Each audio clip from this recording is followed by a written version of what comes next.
স্পষ্টভাবে জানিয়ে দেই, আমার সাথে যে আচরণ হয়েছে সেই আচরণের জন্য আমি যা করেছি এটা ওই আচরণের একটা তাৎক্ষণিক প্রতিক্রিয়া।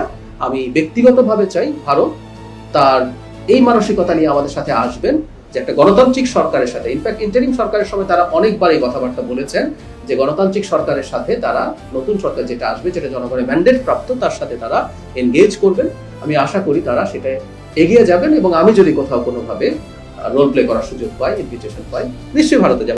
একটা পর্যায়ে তারা খুবই চেষ্টা করেছেন আমি যেন প্রবেশ করি এবং আমার যে নিয়মিত যে কর্মকাণ্ড সেটা অংশগ্রহণ করি, কিন্তু আমি সেটা আর করিনি। কারণ আমার মনে হয়েছে, আবারও বলছি, এটা আমি ব্যক্তি হিসেবে মনে করেছি তা না, আমি মনে করেছি এই সরকারে মাননীয় প্রধানমন্ত্রীর একজন উপদেষ্টা হিসেবে তখন আমার মনে হয়েছে রাষ্ট্র বা সরকারের পক্ষ থেকে একটা সিগনেচার থাকা দরকার। কারণ আমি আমার ব্যক্তিগত কথাটা আগে বলি, আমার কখনো এই উদ্দেশ্য নেই যে এটার মাধ্যমে পাল্টাপাল্টি কোনো নেগেটিভ পরিস্থিতি তৈরি হোক। আমার মনে হয়েছে একটা মেসেজ এই দেশ এবং এই দেশের বাইরে সবার কাছে যাওয়া দরকার, সেটা হচ্ছে এটা শেখ হাসিনার সরকার, এটা জনগণের ম্যান্ডেট প্রাপ্ত, এটা আমরা না হয়ে অন্য কোনো দল হতে পারত। একটা সুষ্ঠু নির্বাচনের মাধ্যমে যখন একটা সরকার গঠিত হয় তার পেছনে জনগণের ম্যান্ডেট থাকে, সেই জনগণের ম্যান্ডেট প্রাপ্ত সরকারকে দেশের ভেতরে দেশের বাইরে সব জায়গায় সেটা মাথায় রেখেই চলতে হয়, একই সাথে অন্যদেরকেও সেই জিনিসটা কগনিজেন্সে নিতে হয়। সেই কারণে আসলে কাজটা করা, এবং বাংলাদেশের সাথে ভারত না শুধু, অন্য যে কোনো দেশের সাথে ভবিষ্যতে যে কোনো এনগেজমেন্টে আমরা, আমাদের একটা সুস্পষ্ট নীতি আছে। কোনোভাবেই আমরা চাই না কোনো দেশের সাথে খুব খারাপ কোনো পরিস্থিতি হোক, কোনো শত্রুতা তো দূরেই থাকুক, কিন্তু একটা গুরুত্বপূর্ণ শর্ত আছে, আমাদের স্লোগানের মধ্যে আছে, সবার আগে বাংলাদেশ। মানে আমরা বাংলাদেশকে রাখবো, তার মাধ্যমে প্রত্যেকটা দেশের সাথে আমাদের পারস্পরিক স্বার্থ সংশ্লিষ্ট বিষয়ে এনগেজমেন্ট হবে, এবং সেটা কোনোভাবেই রাষ্ট্রের আত্মসম্মান, আত্মমর্যাদা বিকিয়ে দিয়ে বা আমার ক্ষতি করে কাউকে কোনো সুবিধা দেয়া, এই নীতিতে এই সরকার কোনো দেশের সাথে, আমি আবার বলছি শুধু ইন্ডিয়া না, কোনো দেশের সাথে এই সরকার যাবে না। এখন সেই প্রশ্নটার জবাব দেই যে এটা চাপ তৈরি করবে কিনা। আমি ব্যক্তিগতভাবে মনে করি এটা চাপ তৈরি করা কোনোভাবেই উচিত না। আমাকে যদি বলেন, আমি অলরেডি বলেছি যে এখানে একটা অনাকাঙ্ক্ষিত পরিস্থিতি তৈরি হয়েছিল, সেটা একটা ইনস্ট্যান্ট রিঅ্যাকশন হিসেবে রাষ্ট্রের পক্ষ থেকে, সরকারের পক্ষ থেকে আমি পদক্ষেপ নিয়েছি। এটা আমি মনে করি আমাদের জায়গা। এর পরবর্তীতে যা যা হচ্ছে, এখন আমরা কি করব না করবো সেই ব্যাপারে আমি আসলে বলবো না, বলছি না, কারণ এটা আপনারা অলরেডি দেখেছেন পররাষ্ট্র মন্ত্রণালয়ের কাছে এটা চলে গেছে। পররাষ্ট্র মন্ত্রণালয় তার যা যা করণীয় তারা করছেন, পররাষ্ট্রমন্ত্রী এটা নিয়ে বক্তব্য দিয়েছেন, আপনারা দেখেছেন হাই কমিশনের সাথে তারা যোগাযোগ করছেন। এটা তারা আসলে বলবেন এই সরকার কতটা প্রতিক্রিয়া দেখাবে, কিন্তু আমি এক্সপেক্ট করব এই ঘটনার প্রভাব দুই দেশের ভবিষ্যৎ এনগেজমেন্টের জন্য, আমি এনগেজমেন্ট কথাটা বলছি, এই ধরনের সম্পর্কের ক্ষেত্রে এনগেজমেন্ট ইজ ইম্পর্টেন্ট, এনগেজমেন্টের ক্ষেত্রে প্রভাব পড়বে না। আমরা যেহেতু ছোট দেশ, শক্তিতে সাইজে তুলনামূলকভাবে, আমাদেরকে একটা কথা সবসময় বলা হতো বন্ধু পাল্টানো যায়, এটা ফরেন পলিসির ক্ষেত্রে খুবই বলা হয়, কিন্তু প্রতিবেশী পাল্টানো যায়, এটা সত্য কথা।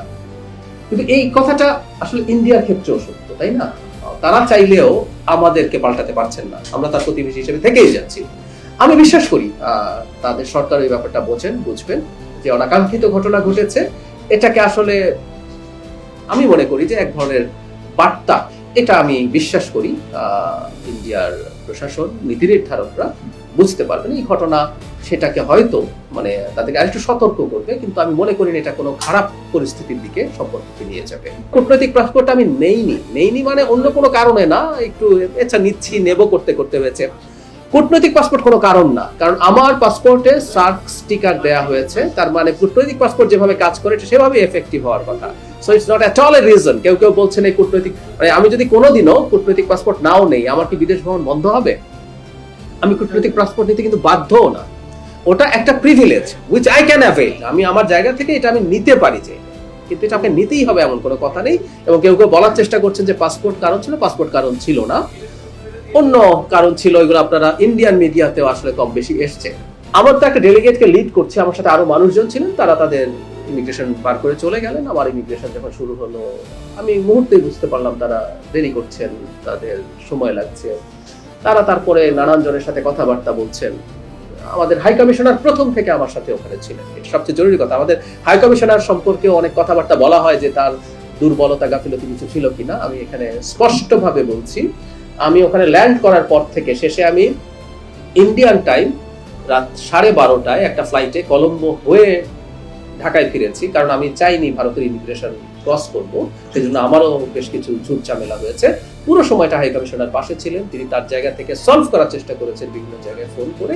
সমস্যা কি হয়েছে আমি নিজের মুখে বলছি না, এটা পত্র বিশেষ করে ইন্ডিয়ান মিডিয়াতে এটা যথেষ্টই এসছে, তারা তাদের সোর্স থেকে তাদের খবর দিয়েছেন। কিন্তু 2 ঘন্টার মাথায় আমি ডিসাইড করেছি ইটস টু মাচ, আমি আসলে আর ঢুকবো না। এবং এই সময়টাও যে আমি এই রাষ্ট্রের, আমি আবারও বলছি ব্যক্তি না, আমি এই রাষ্ট্রের একটা পদে আছি, সেই পদের প্রতি যে সৌজন্য সেটা ল্যাক করেছে বলে আমার মনে হয়েছে, সেই কারণে আমি এই সিদ্ধান্তটা নিয়েছি। এবং সেটা কেন কি হয়েছে সেটার কারণ আপনারা সম্ভবত ইন্ডিয়ান মিডিয়াতে বা বাংলাদেশের অনেক মিডিয়াতেও এসছে, সেটা পাবেন। আমি আসলে আর খুব বিস্তারিত বলছি না। আমি ওখানে 2 ঘন্টা যখন হয়ে গেল তখন আমার মনে হয়েছে আসলে এটা টু মাচ, আমি আর অপেক্ষা করব না, আমি ব্যাক করব। তারপর আমি আসলে আমার পাসপোর্ট ফেরত চাইলাম। যখন আমি পাসপোর্ট ফেরত চাইলাম তখন তাদের দিক থেকে খুবই আন্তরিকতাপূর্ণভাবে তারা, এটা বলতে হবে, তারা আমাকে রিকোয়েস্ট করেছেন। কিন্তু আমার মনে হলো হোয়াট হ্যাপেন, এটার একটা প্রতিবাদ রেজিস্টার থাকা দরকার আছে। সেই কারণে আমি আসলে, হ্যাঁ অনেকে বলছেন যে আমাকে দেওয়াই হবে না, তারা একটা সময় চেয়েছেন, এটা ফ্যাক্ট। এটা দেখবেন যে বিভিন্ন মিডিয়াতে ওভাবেই এসছে, কারণ ওখানে অনেক মানুষ প্রেজেন্ট ছিলেন, তারা একটা পর্যায়ে চেয়েছেন। কিন্তু আমার মনে হয়েছে যা হয়েছে তার একটা প্রতিবাদ রেজিস্টার থাকুক। আবারও বলছি এটা কোনো শত্রুতার বিষয় না, এটা হচ্ছে একটা মেসেজ আমি আমার জায়গা থেকে মনে হয়েছে দেওয়া উচিত যে আমি ম্যালট্রিটেড হয়েছি, আমার সাথে সঠিক বিহেভ করা হয় নাই। কারণ আমি যখন যাব এই তথ্য জানানো হয়েছিল, আমাকে নিয়ে যদি কোনো সমস্যা থেকে থাকে সেই সমস্যা তারা সমাধান করা অথবা অবজেকশন আগে দেয়া, এরকম কিছু হলেই হয়তো হতো। কিন্তু না, যেটা ঘটলো সেই কারণেই এটা উন্নতি করা হয়েছে। আমি যা দেখেছি, আমি আমার দিক থেকে, আমি তার ভেতরে কি হচ্ছে কেন হচ্ছে এগুলো তার আমি বুঝতে পারছি না। আমি যেটা দেখেছি আমাকে দেরি করানো হচ্ছে, আমাকে যেভাবে রাখা হয়েছে বসানো হয়েছে সেটা আমার কাছে সঠিক মনে হয়নি। এবং আমাদের হাই কমিশনারকে আমি দেখেছি তিনি বিভিন্ন পর্যায়ে যথেষ্ট চেষ্টা করছেন, এমন না যে 2 ঘন্টা আমি এমনি বসে আছি, তারা চেষ্টা করছেন। আমাদের হাই কমিশনারও যখন চেষ্টা করছেন এবং এটা যখন সলভ হচ্ছিল না দেখলাম, তখন আমার মনে হলো ইটস বেটার টু রিটার্ন। আচ্ছা, হাই কমিশনার আমাকে ব্রোডিং ব্রিজের মানে গোড়া থেকেই নিয়ে এসেছেন, বুথে ছিলেন, উনি ওনার পরিচয় দিয়েছেন, আমার পরিচয় দিয়েছেন, তারা প্রথম থেকে জানেন, মানে ওখানে যারা অফিসিয়াল ছিলেন আমি কে। হাই কমিশনার বলেছি মানে প্রয়োজন ছিল না, কিন্তু উনি আমাকে কলম্বোর যে প্লেন সেটা তুলে দিয়ে বাড়িতে গেছেন। ওখানে আরেকজন অফিসিয়াল ছিলেন, হাই কমিশনারকে আমি বলছি যে আপনি চলে যান, উনি আমাকে তুলে দিলেই হবে। কিন্তু না, উনি করেছেন। শুধু সেটা না, আমি যখন শ্রীলঙ্কায় 3.5 ঘন্টা ছিলাম, আমি বারণ করেছি, কিন্তু আমাদের শ্রীলঙ্কার হাই কমিশনার যিনি আছেন তিনিও এয়ারপোর্টে প্রেজেন্ট ছিলেন। সো আমি আমাদের অফিসিয়ালদের আন্তরিকতা, বিশেষ করে দিল্লিতে হাই কমিশনার বুথে শুধু না, উনি প্রতিটা মুহূর্তে, এমনকি আমি কিভাবে দেশে ফিরবো, কারণ আমি চাইনি ইমিগ্রেশনের সিলটা দিতে, যে আমি ওখানে প্রবেশ করি নাই, এটার একটা সাইন থাকা দরকার। এই কারণে আমার কিন্তু ফেরাটা জটিল হয়েছে, না হলে এটা সহজ হতে পারতো।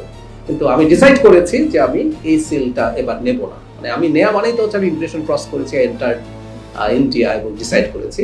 তো ওই কারণে যাবত ব্যবস্থাপনার প্রয়োজন সেটা শেষ পর্যন্ত ইনফ্যাক্ট হাই কমিশনারই করেছেন। আর আমাকে খুব বেশি জিজ্ঞাসাবাদ করা হয়নি আসলে। ডিল করছিলেন হাই কমিশনার, আমাকে একটা জায়গায় বসতে দেওয়া হয়েছে, যে বসতে দেওয়াটাও আমি মনে করি এই রাষ্ট্রের একজন প্রতিনিধি হিসেবে was not suitable for me. আমি বসেছিলাম, মূলত খুব বেশি কিছু জানানোও হচ্ছিল না, খুব বেশি যে প্রচুর জিজ্ঞাসাবাদ করা হচ্ছে ব্যাপারগুলো এরকম কিছু ছিল না, এবং নানান কথাবার্তা কোনো একটা রুমে নিয়ে আটকে রাখা হয়েছে না, একদম একদম ভুল কথা। আমি এই কথাটা খুব স্পষ্ট করে দিচ্ছি, আমি যদি প্রপার ইনভিটেশন পাই আমি নিশ্চয়ই যাব। আমি ভারতের সাথে এনগেজ করতে চাই লজিক্যালি অ্যান্ড র্যাশনালি, কথাটা খুব ইম্পর্টেন্ট। ভারতের সাথে এনগেজ করার কথা বললে কারো কারো কাছে মনে হয় যে আমি দেশ বিকিয়ে দিতে যাচ্ছি। বাংলাদেশ বিকিয়ে দিয়ে ভারতের সাথে সম্পর্ক এই সরকার কখনো করবে, এটা সবার আগে বাংলাদেশ বলছি আমরা।